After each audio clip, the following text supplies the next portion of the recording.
Why don't you just sell the house and use the money for the down payment? Mika's voice pierced Sato Haru's chest. Haru, who had just turned 70, felt her hands trembling as she gripped the lid.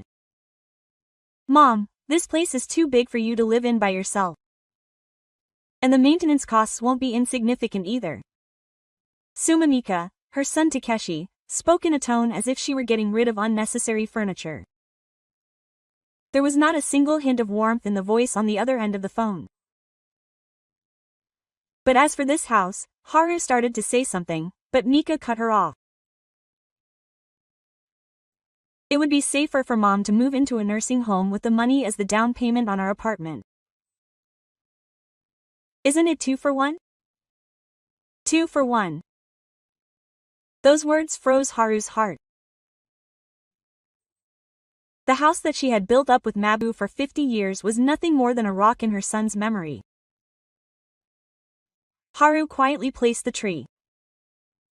The cherry tree in the garden that she could see from the window now still had its young eyes bulging.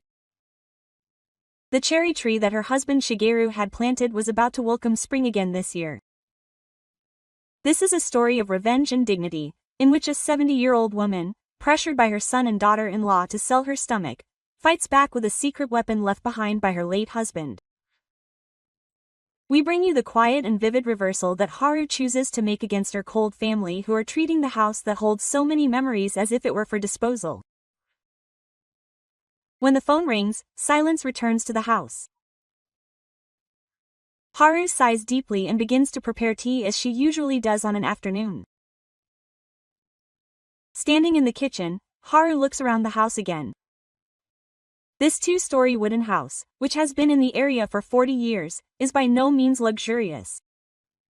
However, the warmth of the wood, which has been meticulously maintained in every corner, envelops the entire room. A wedding photo of her husband Gerd hangs on the wall. In the photo, taken when she was 30, the couple smiles hopefully. At that time, they lived in a small apartment, just the two of them. Someday, we will have our own house. Shigeru said this as he continued to save money little by little every month.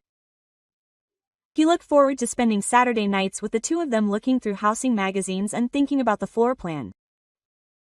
Haru, should we put a piano here? Let's plant a cherry tree in the garden. They saved money for 10 years, having such meaningless conversations. And when Haru was 40, they were finally able to build this house. When she went out into the garden, the cherry tree she had planted back then had now grown quite large, its branches spreading out as if watching over the entire house. Shigeru passed away 3 years ago. He told her that he was happy to be able to spend his last days in this house with Haru. Haru put her hand on the cherry tree trunk. The roughness of the trunk was felt in her palm.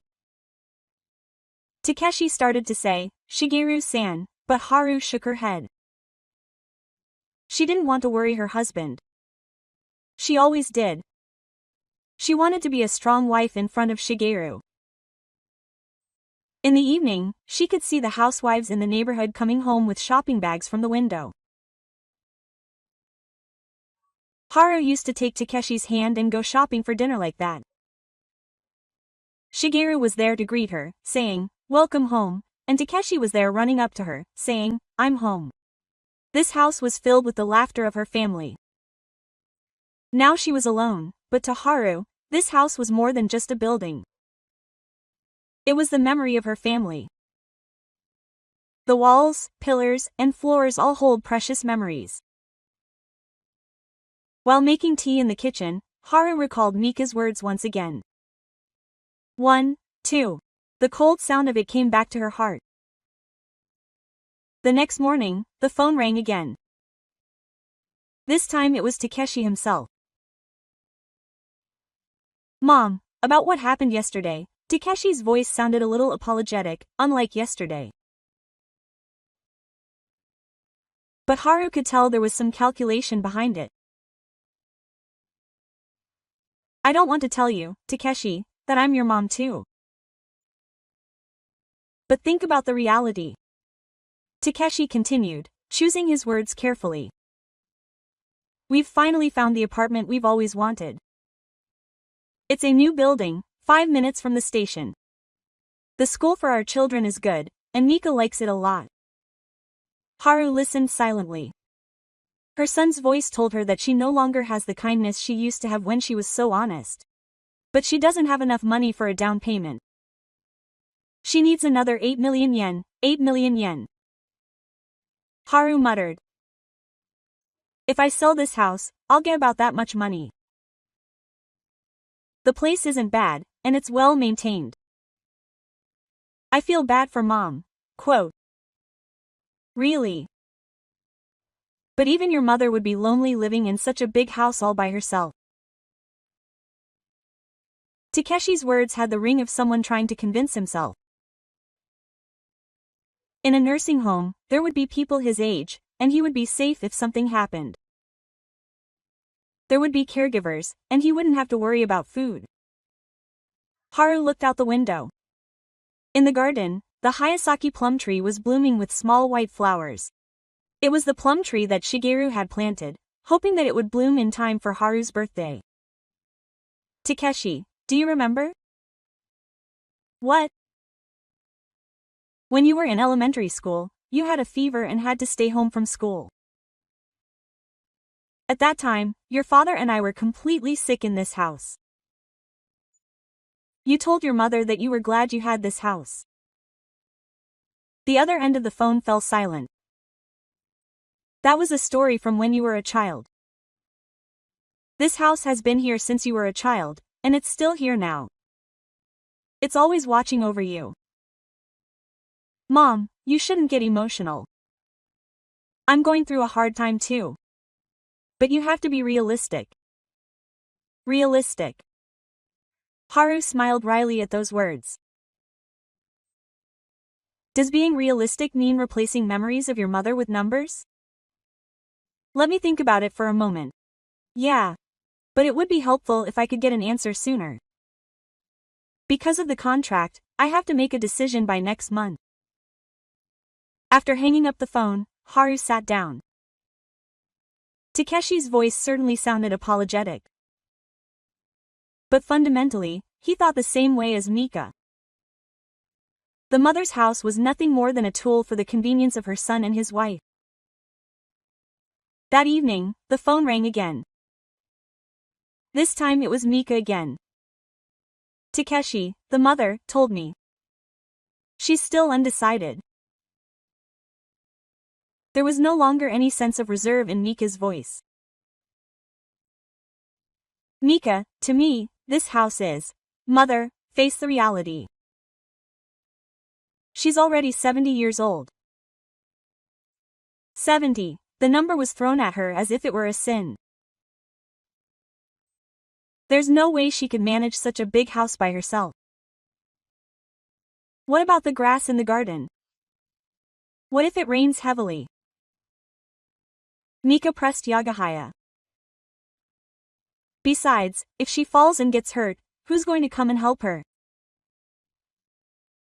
We don't live next door. Haru listened silently. Everything Mika said made sense. But the thread behind it was palpable. It would be too late if Mom collapsed. Then we would end up struggling with caring for her. It would be better if she went into a nursing home now so we could rest easy. Mom would rest easy too. Everyone would be happy. Everyone would be happy. Haru muttered to herself. Will everyone really be happy? First of all, what's the point of clinging to such an old house? Memories are good as long as they're in your heart. Memories don't disappear even if the house is gone. Memories are in your heart. That may be true. But isn't it because we have a house that memories continue to live on? When I stand in the kitchen, I can hear Shigeru's laughter, and when I go out into the garden, I can recall the days when Takeshi was running around. Besides, there are many nice nursing homes these days. They have private rooms, karaoke, and you can make friends. Don't you think that's much better than spending your time alone and lonely? I'm not lonely. Mom, don't act tough. People can't live alone. Especially the elderly. Elderly. Those words made Haru realize that she was already seen as a burden on society. And to be honest, the maintenance costs aren't that ridiculous either. With property taxes, high heating costs, repair costs, and just a pension, can you really get by? Mika mercilessly confronted her with the reality. It's true that a pension alone doesn't make for a comfortable life. But we've somehow managed to get by so far, and I thought things would be okay from now on. I feel bad for Mom, but we also have a mortgage on our apartment. And we have to pay for our children's education. To be honest, the reality is that I can't even afford to take care of Mom. I've become a burden to my son and his wife. Is my mother already nothing more than a burden to the son she raised? After hanging up the phone, Haru looked at her face in the mirror. There was indeed the face of a 70-year-old. Her face was getting bigger, and her pale skin was becoming more noticeable.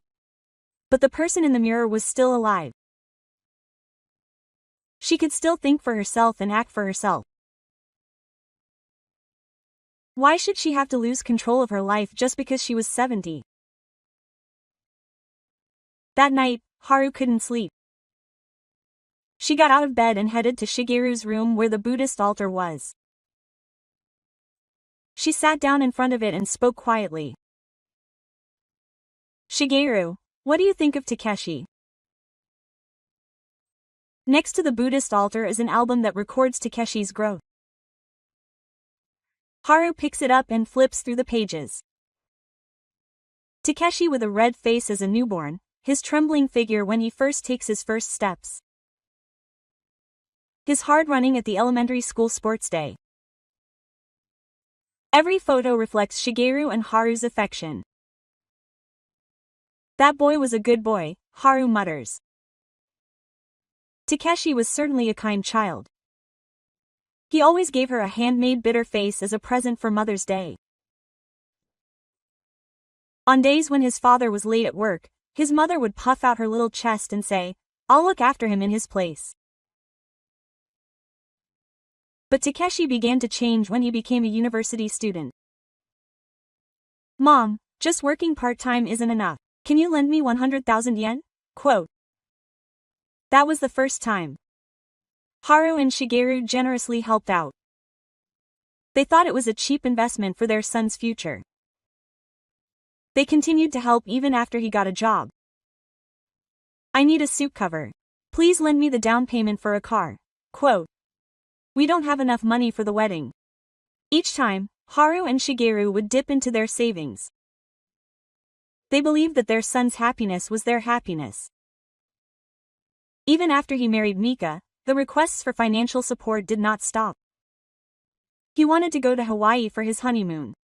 He wanted to furnish the new house. He wanted to buy a new ring for Mika. Even after Shigeru fell ill, Takeshi continued to relentlessly demand money. He said he would help pay for Dad's medical expenses, but he also had to save up for the down payment on the apartment, so he would give him 500,000 yen for now.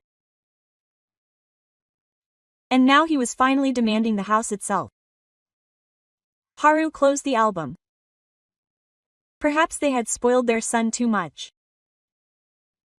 But it was an act of love. They never imagined that such love would turn him into a shameless person. Shigeru, were we wrong? The flame of the rose in the Buddhist altar flickered slightly. It looked as if Shigeru was shaking his head.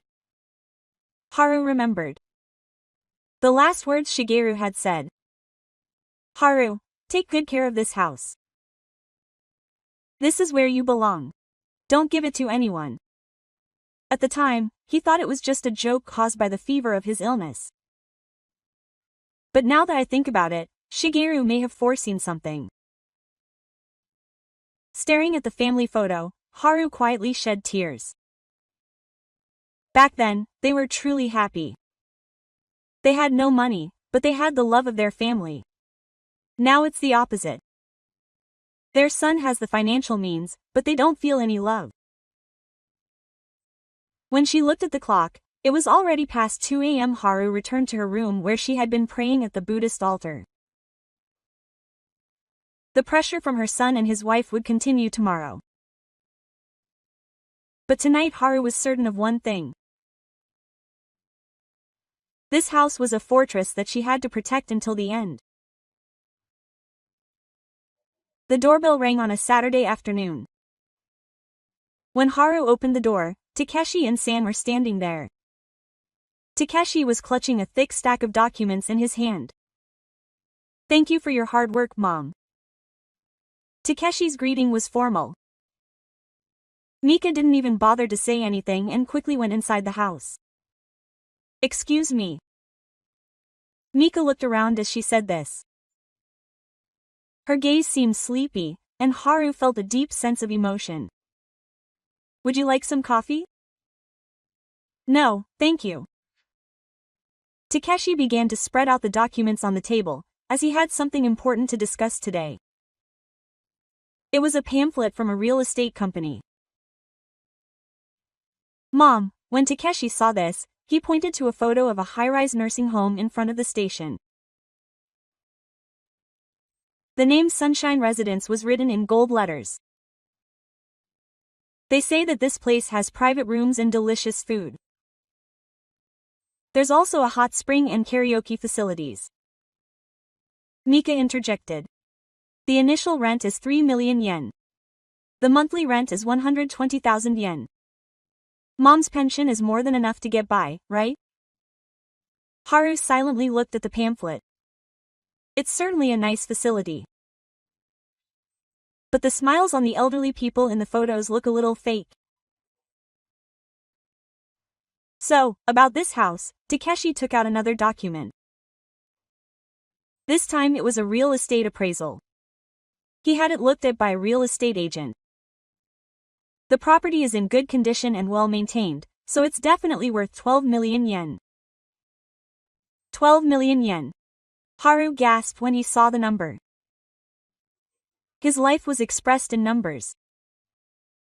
Even after deducting the rent and disposal costs, he would still have 9 million yen left.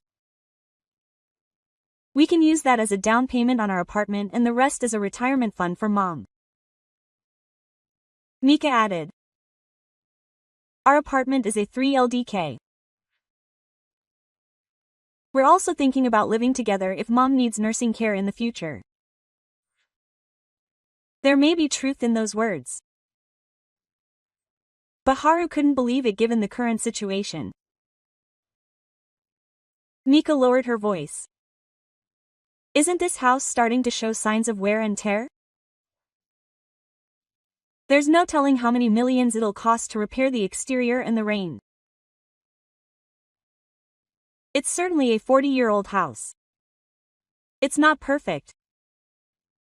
But we've taken care of it with love, and it's still in good condition to live in." Takeshi pressed on.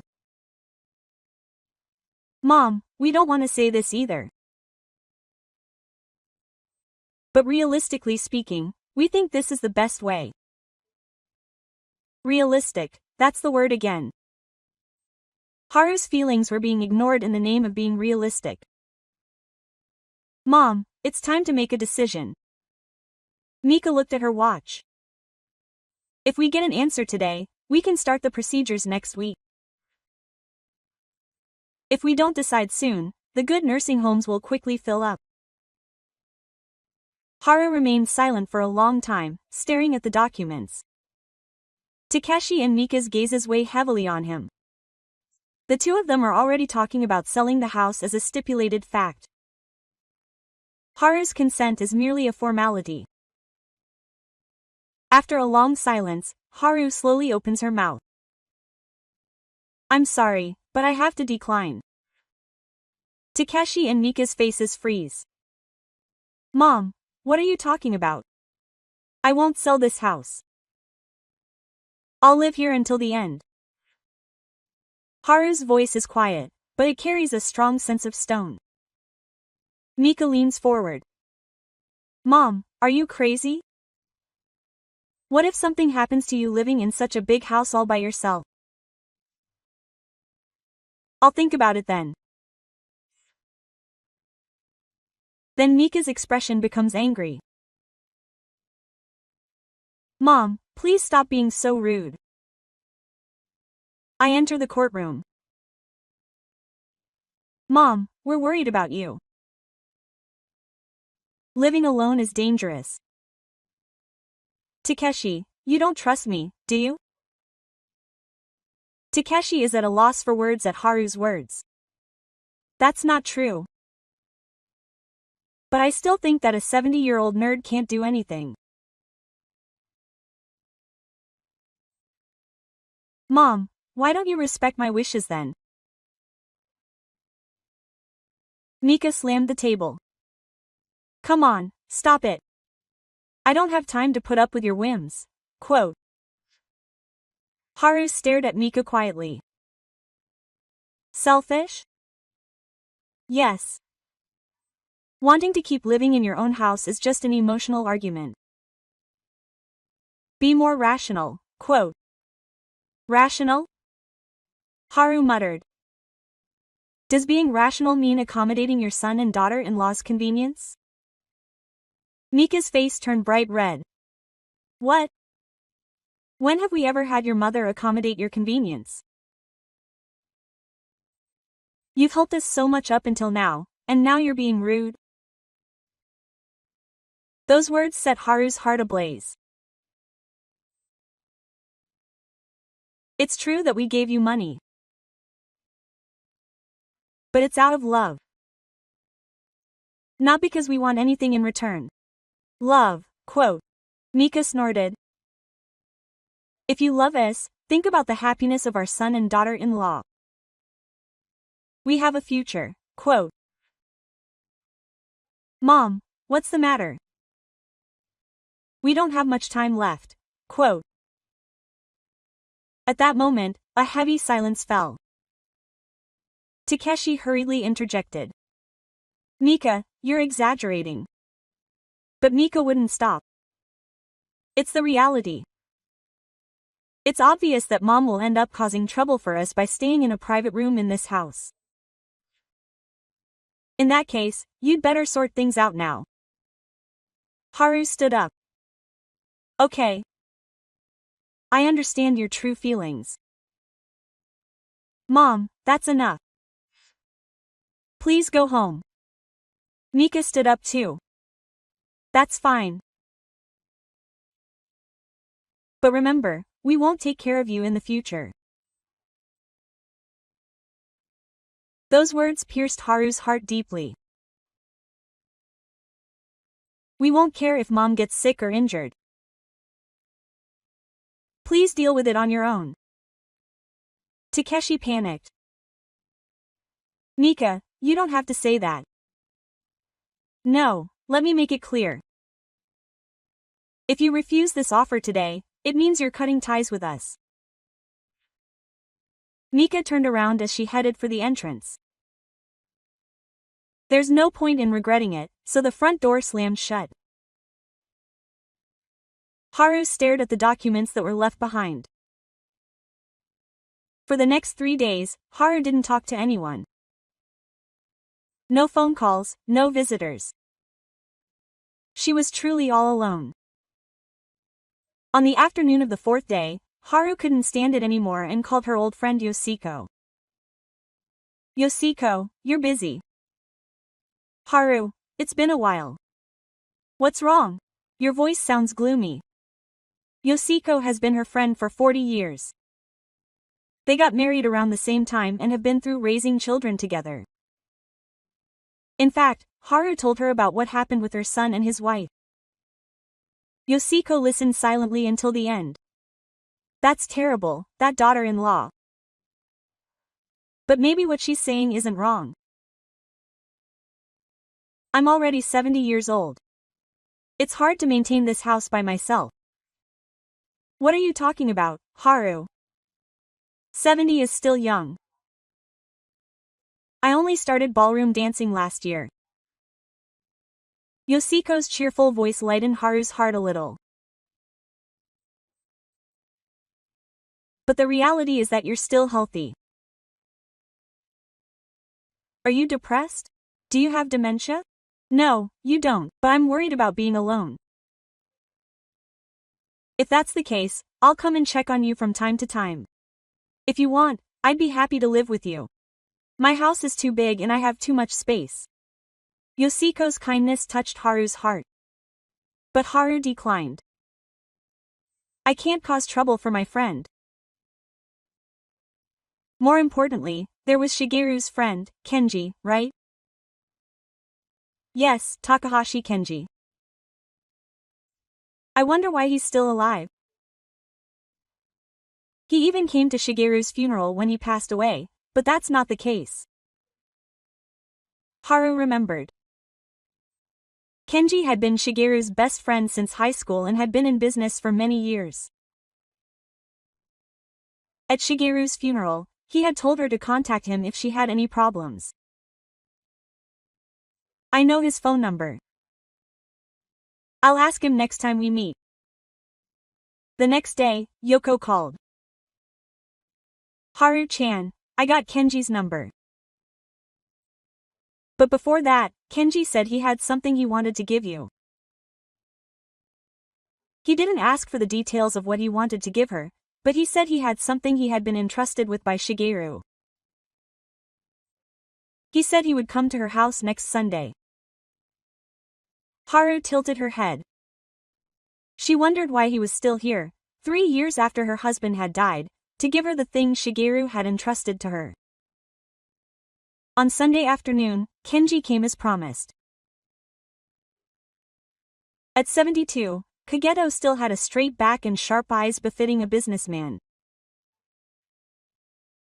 It's been a while, Haru.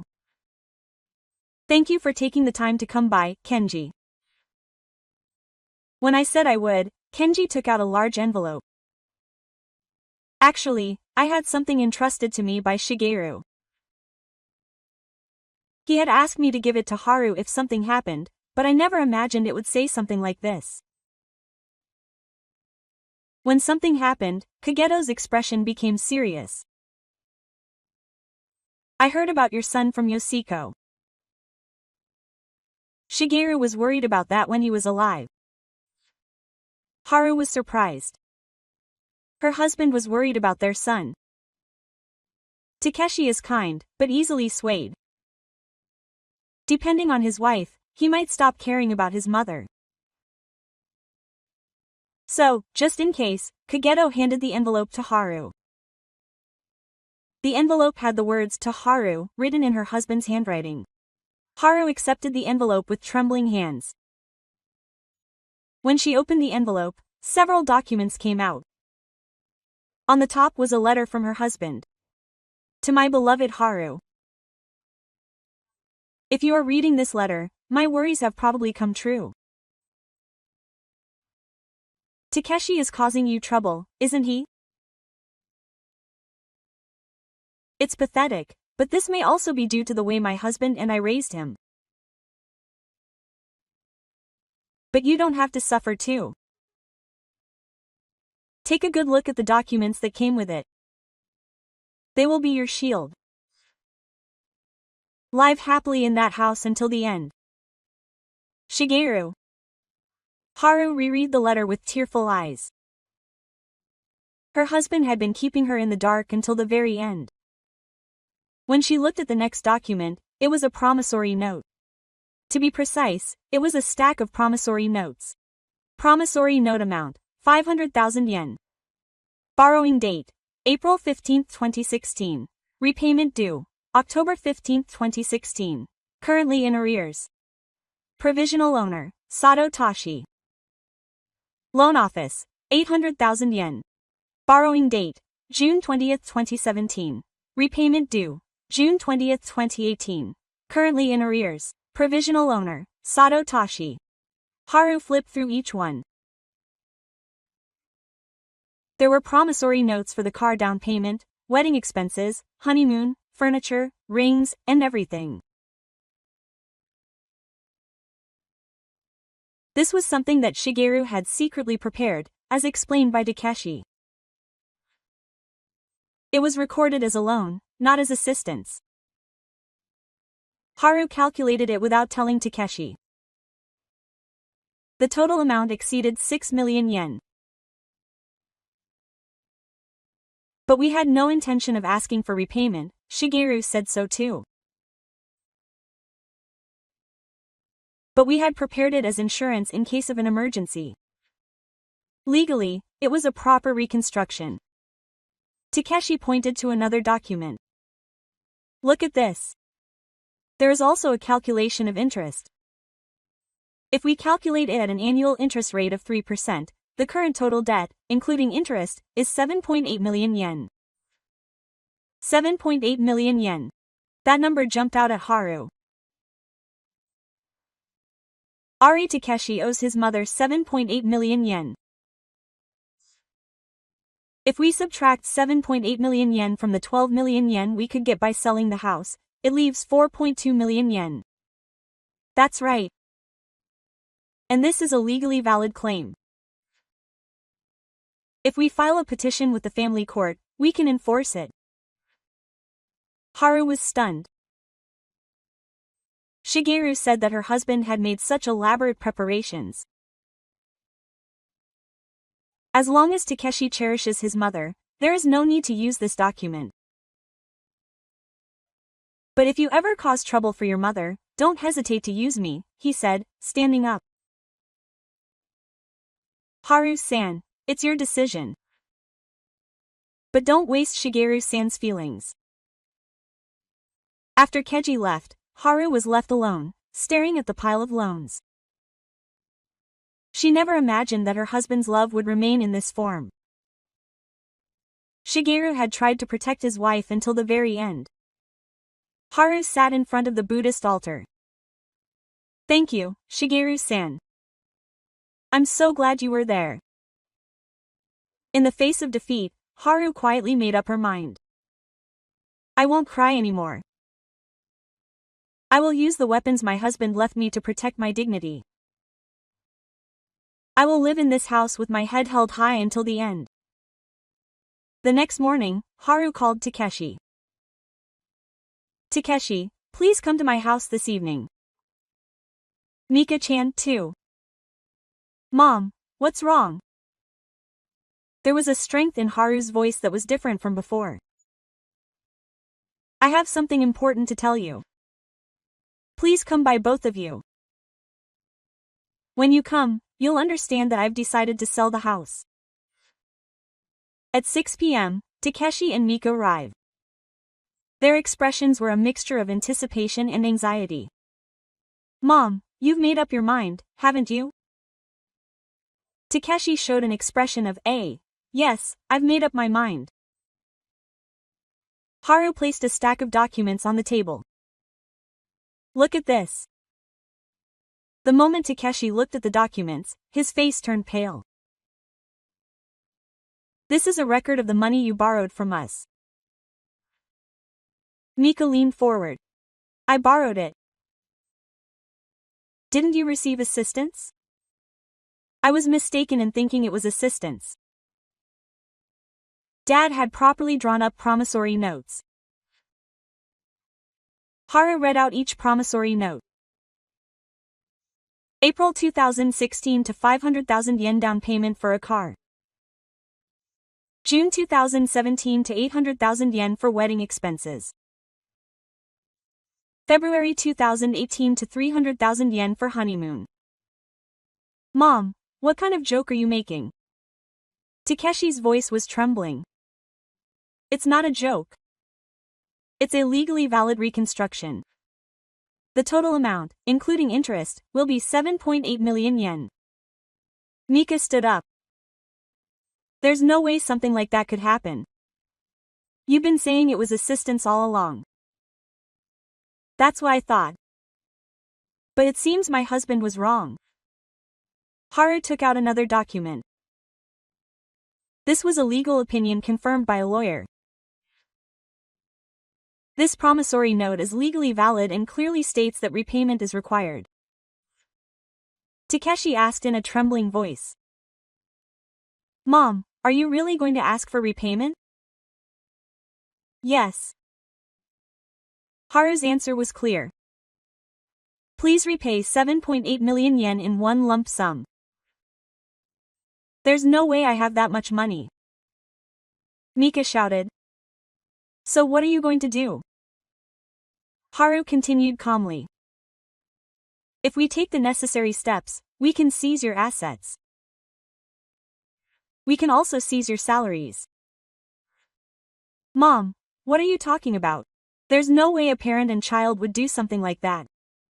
Parent and child? Haru muttered quietly. A parent and child wouldn't force their mother to sell her house, would they? Takeshi was at a loss for words. But there was a condition. Haru stood up. You must never interfere in the sale of my house in the future. Never talk about the nursing home again. And most importantly, you must not treat me like a useless 70-year-old. Mika tried to object, but Haru raised her hand and said, if you accept these conditions, I will completely erase your debt. But if you do it again, I will show no mercy. Quote. A heavy silence fell over her. Mika and I stared at each other with pale faces. After about 5 minutes of silence, Mika spoke up. Mom, wait a moment. Is that IOU really valid? If you have any doubts, consult a lawyer. Quote. Haru answered calmly and took out another document. This is a draft of a registered letter. The document said, debt restructuring claim. If you don't accept my conditions, I will send this registered letter tomorrow. And if you don't respond within a week, I will take legal action. Takeshi stood up in a hurry. Mom, you don't have to go that far. We can resolve this through discussion. Quote. Discussion. Haru shook her head. The other day, Mika said she wouldn't take care of you anymore. I decided there was no room for discussion. Mika's face turned pale.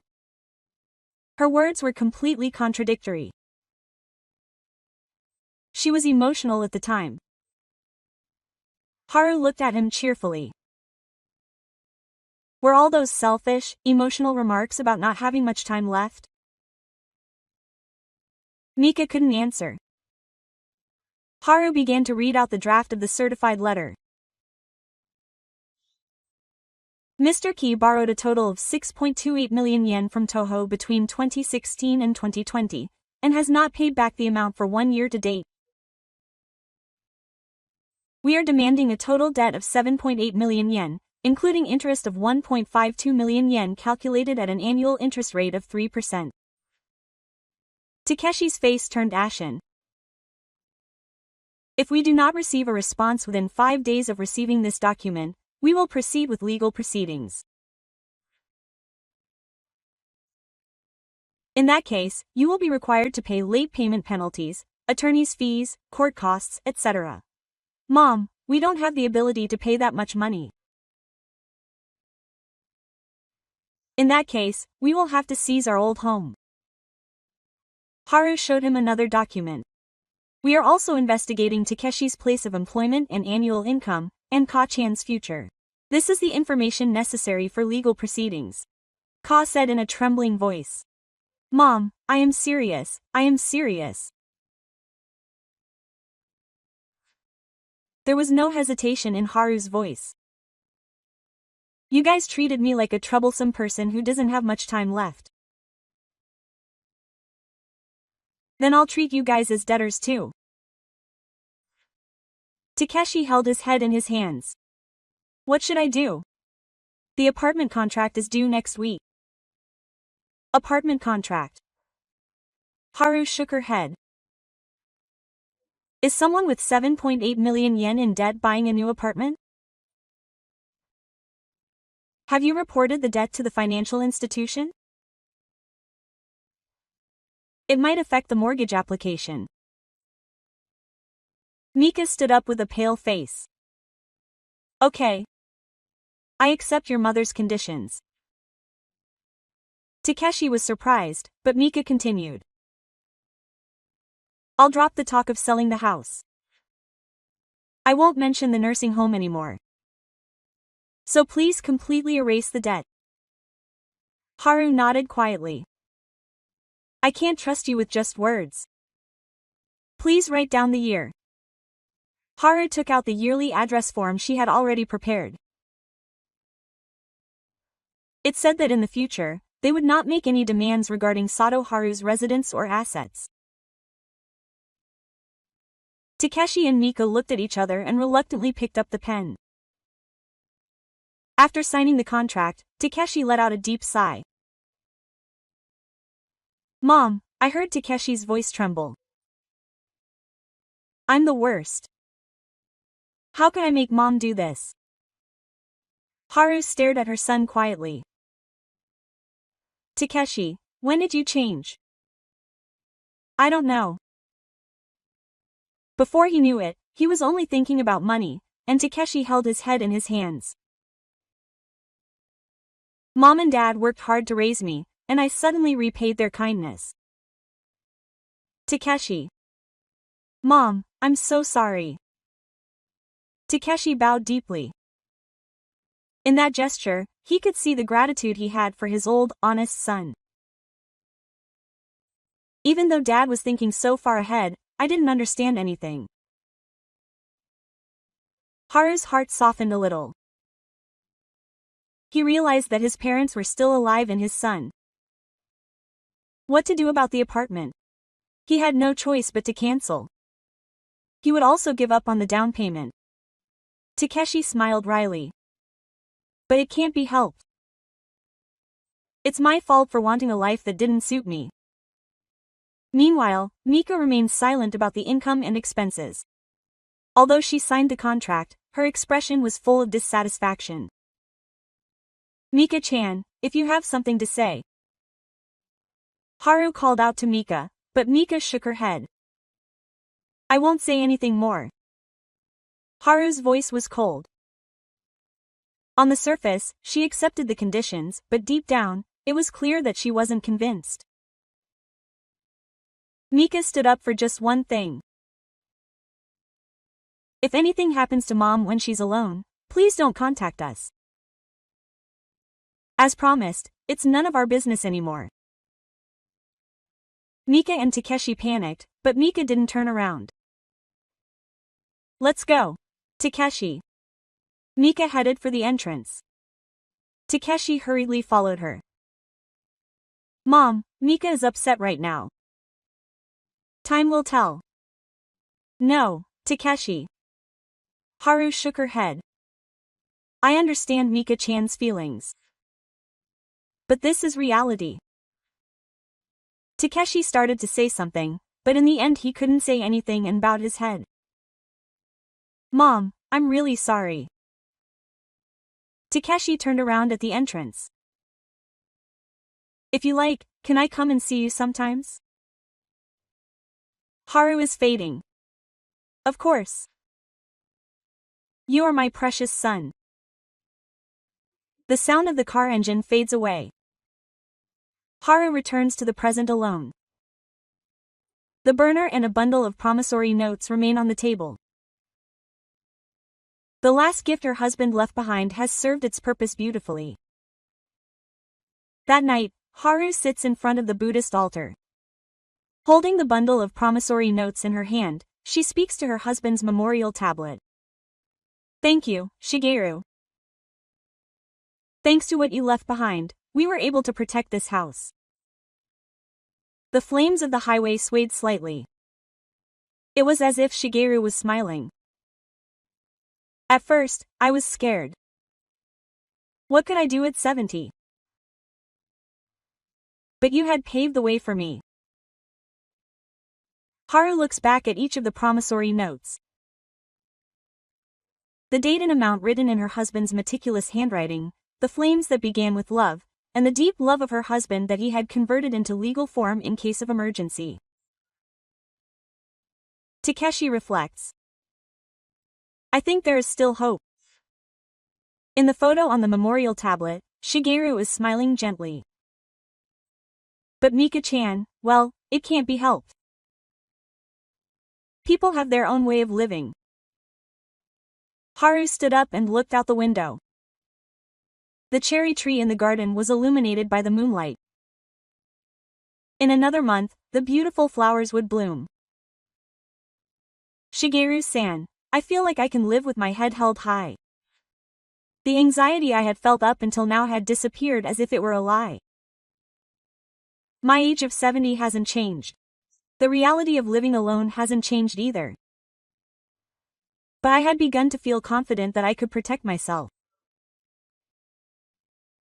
Just because your family doesn't mean you have to put up with anything they do to you. Haru took a deep breath. The air felt fresh. I'm still active. I have no intention of being a burden to anyone. When she looked at the clock, it was past midnight. But she didn't feel sleepy. Rather, she was looking forward to life starting tomorrow. Haru went to the kitchen and made some hot tea. She put on some music that Shigeru liked and slowly savored the tea. Shigeru-san, a new life seems to be starting tomorrow. I'm alone, but I'm not lonely. I can live proudly in this house, surrounded by my husband's love. 2 months later, Yoko called. Haru-chan, do you know Takeshi and his family? Is something wrong? Apparently the apartment deal has fallen through. Not only that, Yoko's voice sounded worried. Apparently, they didn't get their deposit back either. I heard that they confiscated 2 million yen for breach of contract. Haru was surprised. Lost 2 million yen? I also heard that Mika-chan was forced to quit her job. Forced to quit? I don't know the details, but it seems like there was some kind of trouble. It must be tough for her since she's currently living off Takeshi's salary alone. After hanging up the phone, Haru felt conflicted. It's true that her son and his wife's life is getting tough. But she couldn't bring herself to join them. A week later, Takeshi came to visit alone. Mom, how are you?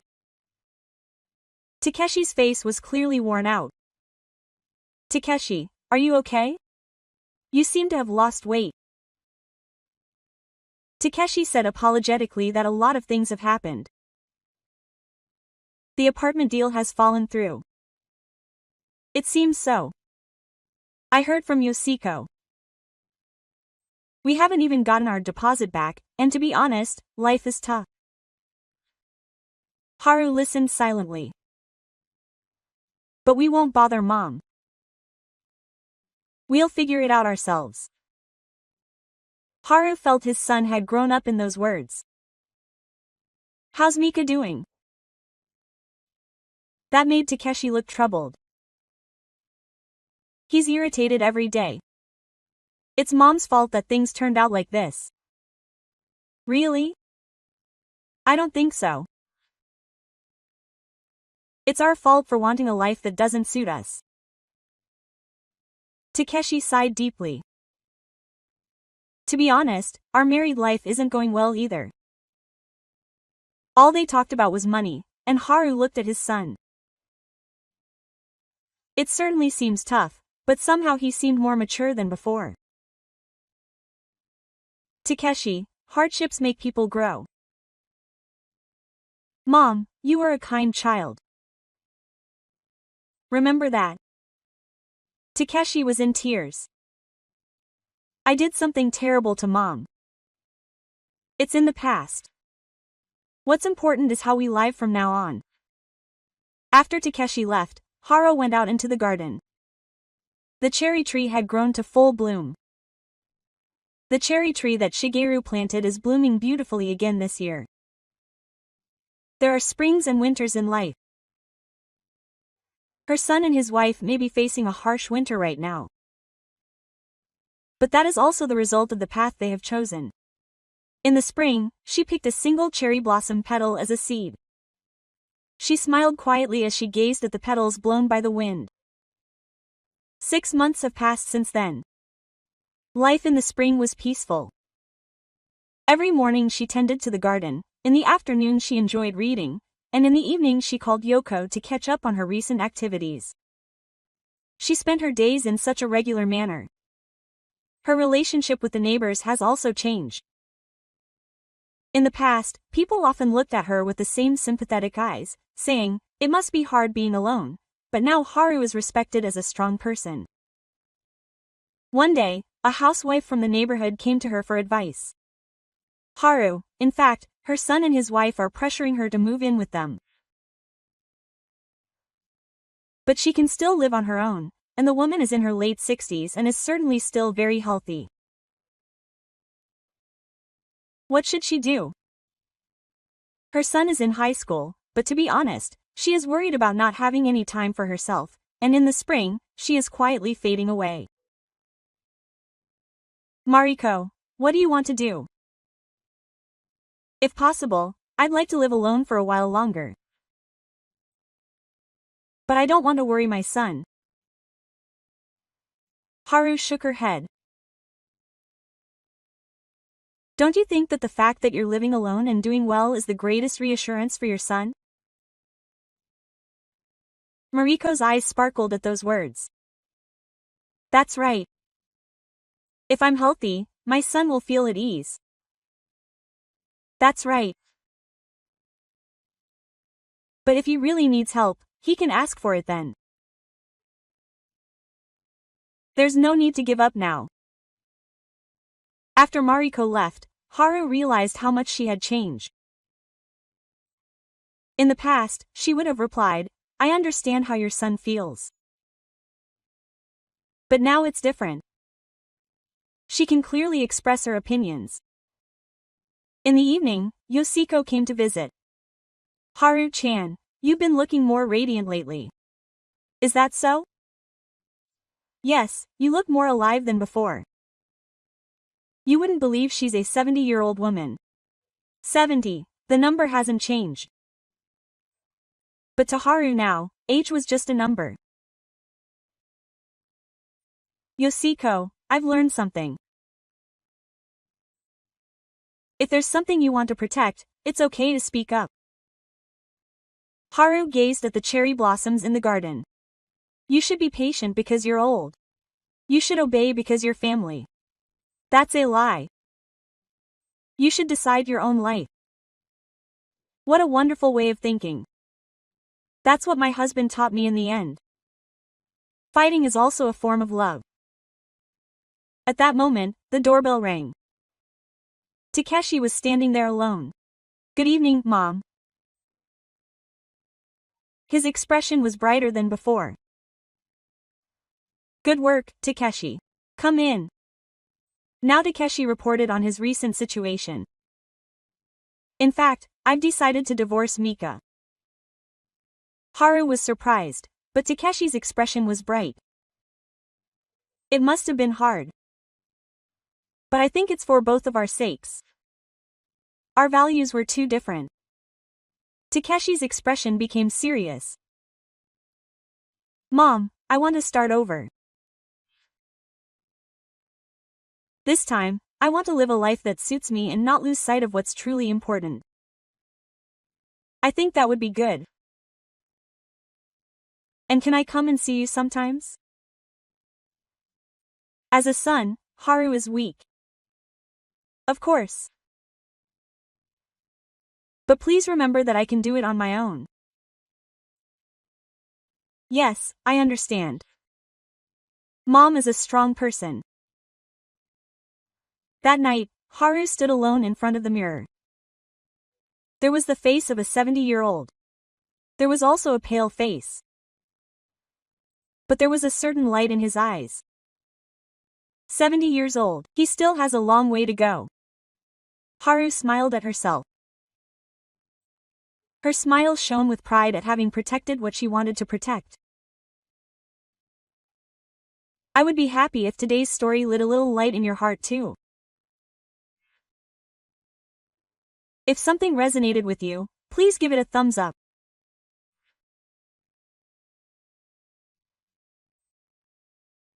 Your one like will be a great help in delivering moving dramas to more people through this channel, Life Reversal Theater 369.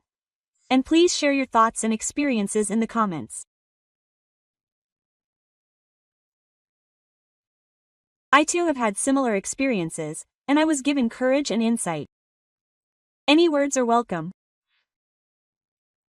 Your voices create rich connections. Life Reversal Theater 369 delivers daily dramas of people who have changed their lives, regardless of age. When you are struggling, lost, or feeling lonely, remember this place.